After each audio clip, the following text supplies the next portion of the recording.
Buenas noches de nuevo. Vamos a estar compartiendo durante los próximos minutos un tema relacionado con los trastornos del desarrollo del aprendizaje. Este es un tema que regularmente lo encadenamos al trastorno del espectro autista desde el punto de vista de que, o entendiendo más bien que usted ha tenido la posibilidad también de participar en los demás talleres virtuales que han quedado grabados y que pueden encontrar aquí mismo o en el grupo de Telegram o en el canal de YouTube, en donde compartimos en general información sobre trastornos del neurodesarrollo, pero hacemos un énfasis específico en el tema del trastorno del espectro autista. Entonces hemos visto diferentes temas. Hoy queremos tocar trastornos del desarrollo del aprendizaje. Hemos hablado anteriormente algo de conductismo, que les sugiero por favor que vean si no han tenido la oportunidad de ver el video de conductismo. Este tema de trastornos del desarrollo del aprendizaje no es exclusivo para niños o personas con trastorno del espectro autista. Es un conjunto de condiciones que pueden presentarse en personas que no tengan esa condición de trastorno del espectro autista, insisto. Pero que encajan dentro de este gran paquete, o dentro de este gran conjunto de lo que hemos llamado los trastornos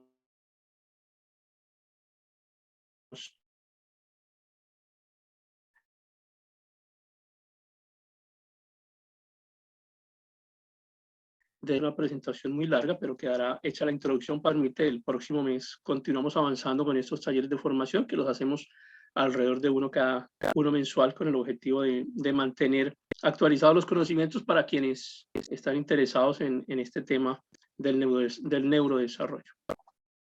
Entonces, entendiendo eso, continuamos con el paquete de información que nos trae el CIE-11. Les he venido mencionando anteriormente que tenemos, digamos, dos grandes clasificadores de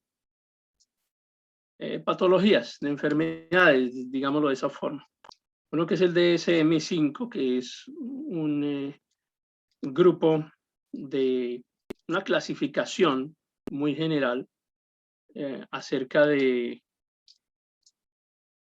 no solamente de trastornos del neurodesarrollo, sino en general de todas las enfermedades que podamos llegar a en un ser humano. Y tenemos adicionalmente otro manual de clasificación que es el CIE-11. El CIE-11, digamos, es un poco más amplio y nos interesa más a quienes estamos interesados en este concepto del neurodesarrollo y en general de los trastornos del aprendizaje, del trastornos de espectro autista, del trastorno por déficit de atención, hiperactividad y demás. Seguramente si usted es docente, si es psicólogo, si es médico, si es terapeuta, va a guiarse mucho mejor con el CIE-11 que con el DSM-5, y es la información que tenemos al lado derecho inferior de su pantalla. Estamos hablando de la forma en la que el CIE-11 hace la clasificación de esto que llamamos trastornos del desarrollo del aprendizaje, dentro de los cuales pues vamos a encontrar esas subclasificaciones que tienen ustedes allí, que son las que vamos a ver enseguida. Pero vamos a excluir inicialmente algunas condiciones que no están dentro de este paquete de lo que hemos llamado trastornos del desarrollo del aprendizaje. Por favor, para que se ubiquen bien y no se preste para confusión más adelante. Entonces, excluimos esto que llamamos disfunciones simbólicas. Y luego tendremos la oportunidad de conversar un poco acerca de ellas: la dislexia, la alexia, la agnosia, la apraxia y la agnosia visual, entendiendo una diferencia entre agnosia y agnosia visual, que luego en su momento también conversaremos un poco acerca de ella. Entonces, estas condiciones o estas disfunciones que estamos identificando acá le llamamos disfunciones simbólicas y las excluimos de esa clasificación que estamos haciendo. Y ahora entonces sí nos vamos directamente a lo que vamos a comprender como trastorno del desarrollo del aprendizaje, y básicamente lo vamos a clasificar o lo vamos a agrupar en tres grandes temas. Es la forma como vamos a evaluarlo. Entonces, si usted tiene a su a su paciente o tiene a su estudiante y usted quiere definir si esta persona, si su estudiante tiene un trastorno del desarrollo del aprendizaje, básicamente lo va a enfocar en estos tres aspectos que son la lectura, la escritura y las matemáticas. Y así lo clasifica el CIE-11, así se describe, así lo entendemos en psiquiatría, en psicología y en todas las áreas del conocimiento. En este momento lo identificamos mediante estos tres elementos únicamente. Luego hay, digamos, una subclasificación adicional que al final se las menciono, pero por ahora quiero decirles que existen únicamente estos tres temas como indicadores para comprender que existe un trastorno del desarrollo del aprendizaje. Entonces lo definimos como unas características específicas relacionadas con estos tres componentes que dificultan de forma persistente el aprendizaje y en general las habilidades académicas. Tengo problemas de lectura, problemas de escritura o problemas de matemáticas, los tres al tiempo o combinados, o puedo tener dos de ellos o puedo tener las tres condiciones al tiempo.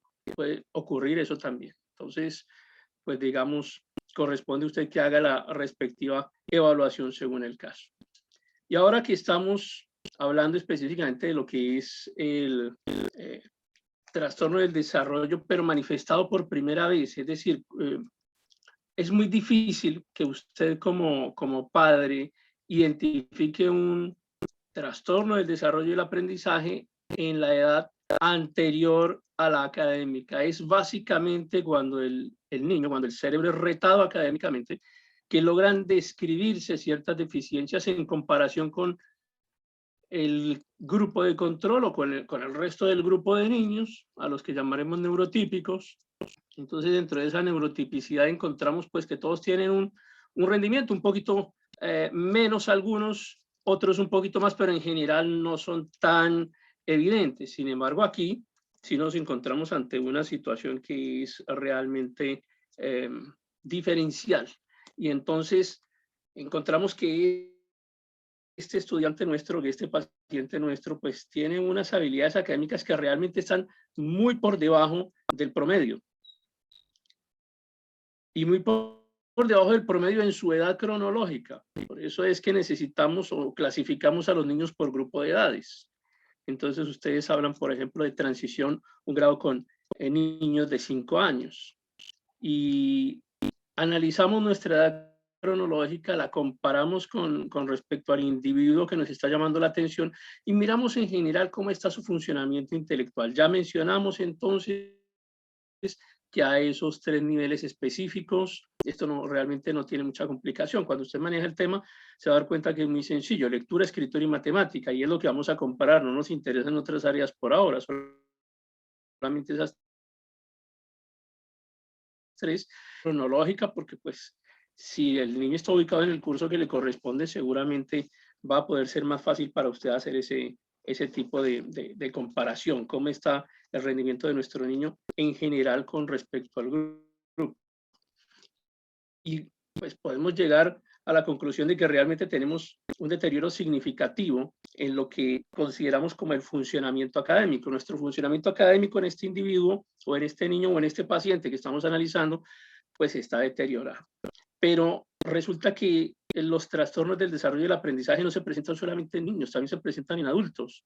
Entonces hay adultos de todas las edades. Entonces hay personas que jamás han sido diagnosticadas o incluso que jamás serán diagnosticadas con un trastorno del desarrollo del aprendizaje y sin embargo han tenido muchísimas dificultades en su vida académica, seguramente con abandono temprano de su progreso tradicional, pero también son personas que tienen mucha dificultad en lo laboral y no logran progresar en lo laboral y necesitan estar permanentemente en procesos de inducción o reinducción y ni aún así logra obtenerse un punto de desarrollo adecuado. Entonces existen dentro de las empresas algunas personas, adultos por supuesto, que tienen esas dificultades de tipo laboral y que están relacionadas con los trastornos del desarrollo del aprendizaje, que les insisto, es probable que no hayan sido diagnosticados en edad temprana, pero no solo eso, sino que probablemente jamás lleguen a ser diagnosticados y corresponde a ustedes estar atentos a esas condiciones. Entonces, acá tenemos que, digamos, descartar otras condiciones previas. tenemos que entender que este trastorno del desarrollo del aprendizaje no se debe a un trastorno del desarrollo intelectual, porque son dos conceptos diferentes. Una cosa es el trastorno del desarrollo intelectual y otra diferente es el trastorno del desarrollo del aprendizaje, y ahora les voy a hacer una explicación para que quede un poco más claro ese concepto. Entonces, digamos que dejemos eso ahí por ahora.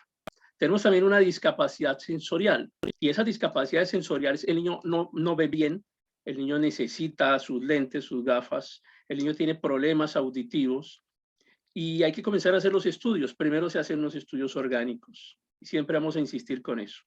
Es decir, que la estructura anatómica esté bien. Primero que exista, que esté, que no haya sido lesionada. Y si está, pues que esté en buenas condiciones, pero aún así, teniendo, por ejemplo, un buen canal auditivo, unos buenos huesos y del oído interno, el tímpano en buena condición, y aún así el niño no está escuchando bien, o si es un problema visual, pues no está viendo bien. Y digamos que el órgano de recepción de la información, en ese caso el ojo o el oído, pues está en buenas condiciones, entonces, en buenas condiciones anatómicas.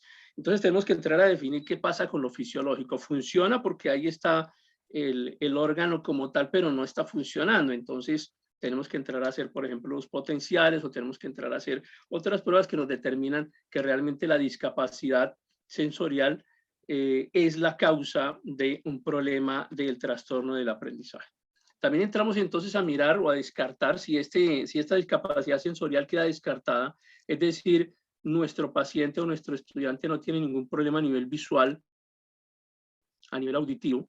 Entonces comenzamos a mirar lo motor y lo neurológico, y hay algunas otras pruebas que nos van a permitir determinar si ese es un problema que está generando la dificultad de aprendizaje, y entonces ya entramos con temas muy base como la motricidad gruesa, que luego pasamos entonces a medir como la motricidad fina también, y comenzamos a mirar a ver si el niño tiene buena coordinación, si tiene buenos reflejos, otros elementos que nos van a permitir determinar si hay un trastorno neurológico. Entonces estamos diciendo que la definición de trastorno del desarrollo del aprendizaje se da si y solamente si hemos descartado la discapacidad sensorial y todo está bien. Avanzamos al siguiente punto, que es el trastorno neurológico motor, y nos damos cuenta que el niño está bien en ese aspecto también. Y luego miramos si hay una adecuada disponibilidad de educación, es decir, el niño realmente está matriculado en el curso que le corresponde y está asistiendo a clases o no está asistiendo a clases, y si está asistiendo al colegio, pues los profesores van a clase y le dan sus áreas normales, o realmente es un problema de falta de disponibilidad de educación. Si determinamos que realmente sí hay una buena disponibilidad de educación, vamos al siguiente punto, que es falta de dominio del idioma de instrucción, y esto ocurre sobre todo con los niños que son llevados a otros países y que hay cambio de idioma. Ocurre con algunas personas que trabajan en algunas empresas o a nivel diplomático con los gobiernos, o simplemente que viajan y entonces los tienen un tiempo con idioma español y luego los cambian a francés, los cambian a alemán, los cambian a italiano, y el niño no logra dominar adecuadamente el idioma, y eso conlleva una deficiencia en el nivel académico. Pero fíjense que es un problema de idioma, no es un problema que nosotros podemos clasificar realmente como un trastorno del desarrollo del aprendizaje. Si no tenemos problema con el dominio del idioma, entonces nos vamos con la adversidad psicosocial. La adversidad psicosocial, pues sí que está de moda, sobre todo en Colombia, que la tenemos bastante bien arraigada. Las dificultades que a veces tenemos al interior de la familia, los conflictos familiares, el mismo conflicto social, la guerra interna que sufrimos, todos los enfrentamientos sociales que tenemos, influyen en que muchos niños terminen siendo afectados. No es lo mismo un niño que viva en un sector exclusivo de una ciudad capital a un niño que tenga, por ejemplo, que vivir en una zona de conflicto en donde permanentemente tiene contacto con grupos armados o con situaciones que, digamos, ponen en riesgo su integridad física. Y eso también afecta, por supuesto, el desarrollo del aprendizaje. Entonces, hemos descartado todos estos elementos. Descartamos el trastorno del desarrollo intelectual, la discapacidad sensorial, el trastorno neurológico motor, descartamos la falta de disponibilidad de la educación, consideramos que tenemos un buen dominio del idioma mediante el cual me están ofreciendo la instrucción, y además tengo claro que no hay un efecto de adversidad social importante. Ya cuando he descartado todos esos elementos de un trastorno del desarrollo intelectual, pero quiero ahora, un trastorno del desarrollo del aprendizaje, pero quiero compararlo ahora con el trastorno del desarrollo intelectual. Entonces, el trastorno del desarrollo del aprendizaje, básicamente, en él podemos incluir a todas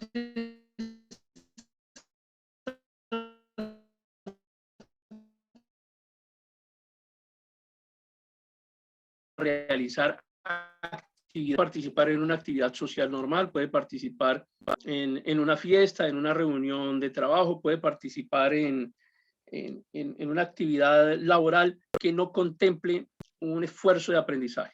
Entonces, digamos que en todas esas otras actividades diarias normales, la persona no tiene ningún problema.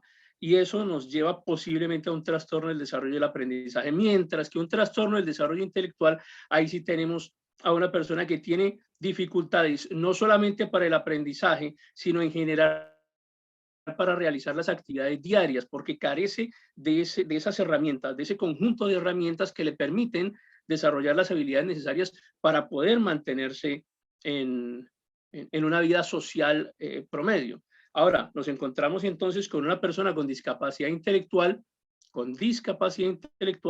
cuando su coeficiente intelectual es más bajo que el neurotípico. Eso no tiene pues mayor complicación. Y sin embargo, es una persona que tiene, digamos, facilidad para relacionarse en entornos que no le exijan más allá de su propia capacidad. Cuando la persona tiene discapacidad intelectual, casi siempre se va a manifestar con expresiones muy emotivas. Entonces van a encontrar ustedes que expresa rabia, que expresa ira, que expresa frustración, y que a veces se vuelve casi incontrolable.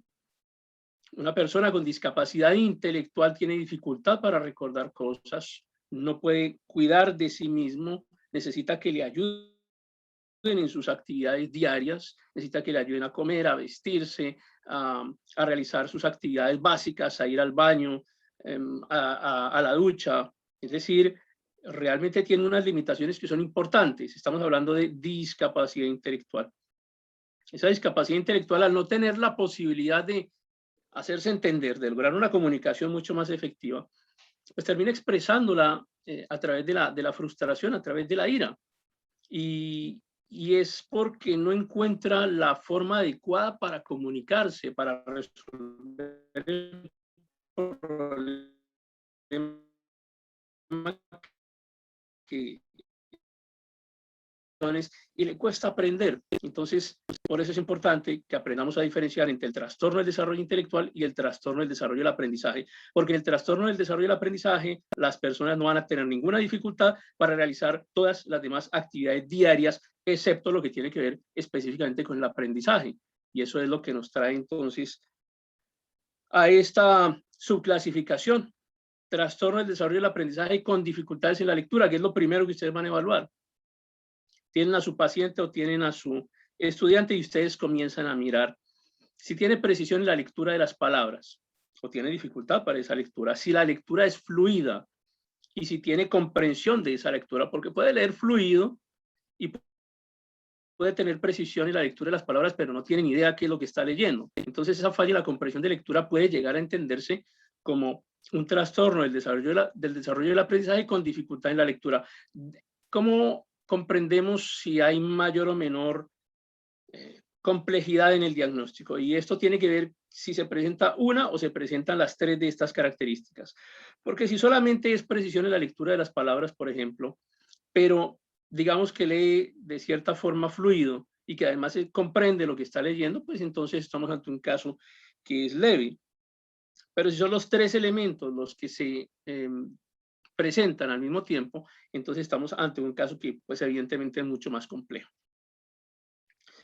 El recuadro rojo que encuentran ustedes en la parte inferior de su pantalla siempre va a hacer la misma aclaración. Voy a leer el primero y los siguientes pues se van a comportar de la misma forma. El desempeño del individuo en la lectura, en este caso porque estamos evaluando la lectura. Recuerden que lo que vamos a evaluar es lectura, escritura y matemáticas, que es lo que el CIE-11, o sea, la clasificación internacional de enfermedades, en este caso nos está orientando para que evaluemos, y por eso hablamos de esas tres. Entonces, el desempeño del individuo en la lectura está muy por debajo de lo que cabría esperar para la edad cronológica y el nivel de funcionamiento intelectual. Y ahora, como consecuencia, nos da un deterioro significativo tanto en el funcionamiento académico como en el funcionamiento laboral. Y ese cuadro, insisto, se va a repetir en los siguientes dos componentes o tres componentes más que vamos a compartir.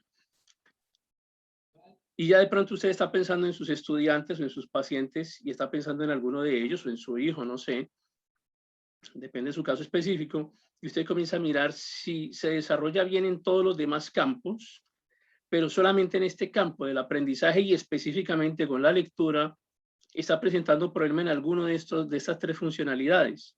Precisión en la lectura de las palabras, fluidez en la lectura, comprensión de la lectura. Si eso ocurre, probablemente estamos ante un caso de un trastorno del desarrollo del aprendizaje con dificultad en la lectura, pero no estamos hablando, por supuesto, en ningún momento de un trastorno del desarrollo intelectual o en una persona con discapacidad intelectual.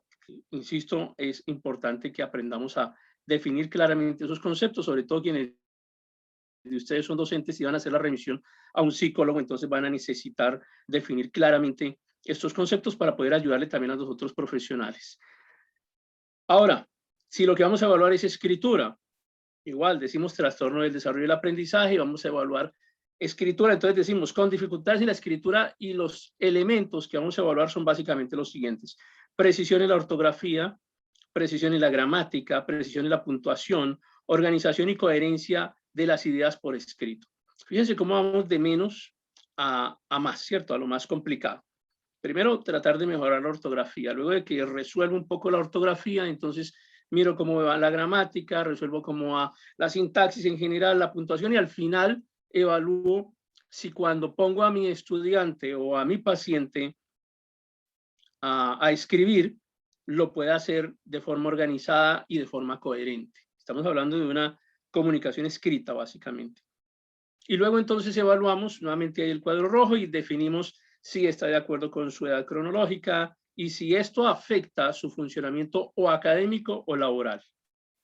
Y ahí entonces logran ustedes definir si tienen una dificultad en la lectura. Y ya como ustedes hicieron una evaluación en la escritura, además como ustedes ya hicieron una evaluación a nivel de la lectura, pueden ir complementando los dos elementos. Y dicen, bueno, tengo acá un paciente que tiene dificultad con lectura o un estudiante y ahora estoy encontrando que tiene una dificultad con la lectura. Y ustedes van evaluando si es de mayor o menor complejidad de acuerdo a la cantidad de ítems que se van cumpliendo. Y llegamos entonces hasta el tercer punto, que es trastornos del desarrollo del aprendizaje con dificultad en las matemáticas. ¿Qué van a evaluar ustedes en ese caso? Evalúan si comprende el sentido de un número, si memoriza hechos numéricos, si hace cálculos precisos, si hace cálculos con fluidez y si finalmente hace razonamientos matemáticos precisos. Nuevamente, fíjense cómo vamos de lo más sencillo a lo más complejo. Del sentido de un número, es decir, de comprender qué es una cifra, qué es un número, hasta llegar a un razonamiento matemático preciso, porque eso implica que hacemos cálculo con fluidez, que memorizamos hechos numéricos y que por supuesto entendemos el sentido de los números. Y ahora ustedes, luego de haber hecho la evaluación de cada uno de esos tres elementos, es decir, de lectura, de escritura y en este caso de las matemáticas, que en algunas, ustedes saben que el CIE-11 se escribe originalmente en inglés y algunos autores hacen la traducción, en este caso con la palabra matemática, de pronto en algún momento encuentren que traducen con la palabra aritmética. Pues no pasa nada, simplemente es una cuestión de traducción y no nos afecta en absolutamente nada para el estudio que están haciendo. Igual, evaluamos si estas dificultades se presentan dentro de su grupo de edad y si le afecta notablemente el funcionamiento académico o el funcionamiento laboral. Y resulta que no encontramos ninguno de esos elementos, que no tiene problema ni en lectura, ni en escritura, ni en matemáticas, pero ustedes de todas maneras ven que tiene dificultades de aprendizaje relacionadas con otras áreas, por ejemplo, kinestésica. Ya ustedes saben que existen diferentes clases de inteligencia, el concepto de las inteligencias múltiples. Anteriormente hemos grabado también un video relacionado con algo de ese tema, entonces les sugiero también que si quieren pueden revisarlo, y nos damos cuenta pues que el problema no está ni en escritura, ni en lectura, ni en matemáticas, sino por ejemplo a nivel kinestésico, a nivel musical, a nivel de relaciones interpersonales, de relaciones intrapersonales, y eso también termina siendo una dificultad específica de aprendizaje. El no tener la capacidad o la habilidad adecuada para relacionarse con otras personas también termina convertido en un trastorno del desarrollo del aprendizaje, que en algunos casos puede llegar a afectar notablemente las relaciones académicas o las relaciones laborales de alguna persona.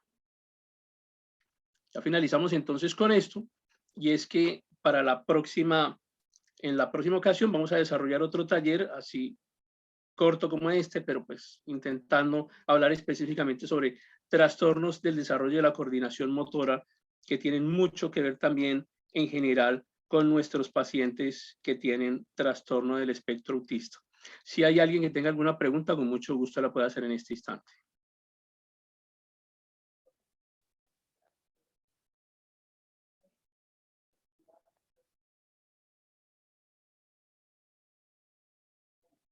Bien, si no tenemos preguntas, entonces los invito a que revisen las diapositivas, se las vamos a dejar como siempre en el grupo de Telegram. El video también se lo subiremos al canal de YouTube, lo compartiremos a través del grupo de Telegram.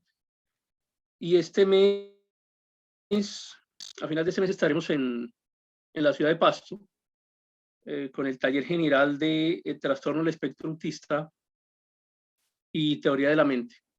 Entonces, si alguien está por ahí cerca a esa ciudad, entonces con mucho gusto por allá nos veremos. Bueno, muchísimas gracias, que estén muy bien, que pasen buena noche.